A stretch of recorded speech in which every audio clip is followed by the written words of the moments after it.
Après avoir percé sur les réseaux sociaux en vendant ses œufs, ce jeune Sylvain Zefa que vous voyez en image là avait signé pas mal de contrats et tout et tout. On dit malheureusement pour lui que c'est à cette période-là qu'il a été approché par un Nigérian qui lui aurait donné une grosse somme d'argent pour, disait-il, le soutenir dans son business.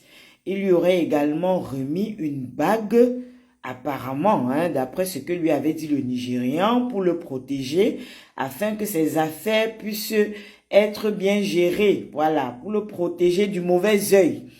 Il avait donc pris sans savoir exactement là où il mettait ses pieds. C'est donc plus tard que le Nigérian lui a dit, en contrepartie de ce que la bague va faire pour toi, voilà ce que tu vas faire pour la bague. Entre autres, avoir des rapports sexuels avec ta mère, avoir des rapports avec des hommes et t'offrir un chat. Maintenant, sûrement après s'être offert le chat, on devait peut-être lui dire comment est-ce que ça allait se passer. Toujours est-il que Sylvain a dit niet, gang, jamais, je ne peux pas. C'est donc à ce moment-là que le Nigérian lui aurait dit, ok, dans ce cas, tu vas voir avec tes propres yeux, comme on dit souvent chez nous. Quelque temps donc après, il a donc commencé à rêver des gens, à être poursuivi dans ses rêves par des personnes cagoulées et tout. Il a donc commencé à être mystiquement, d'après les dits de Sylvain, à être harcelé mystiquement, à ne plus pouvoir trouver le sommeil, à ne plus pouvoir dormir du sommeil de juste.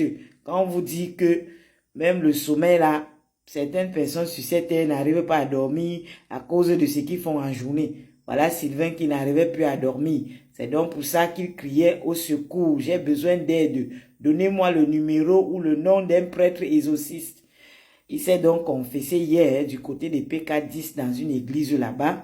Et actuellement, il est entouré de sa famille avec des séances de délivrance, de prières et autres. Nous espérons vivement que tu vas nous revenir encore plus fort. Comme pour dire aux jeunes, n'ayez pas le gros cœur. Si le Seigneur vous a déjà béni avec le peu qu'il vous donne là, pensez plutôt à le fructifier avec vos propres moyens.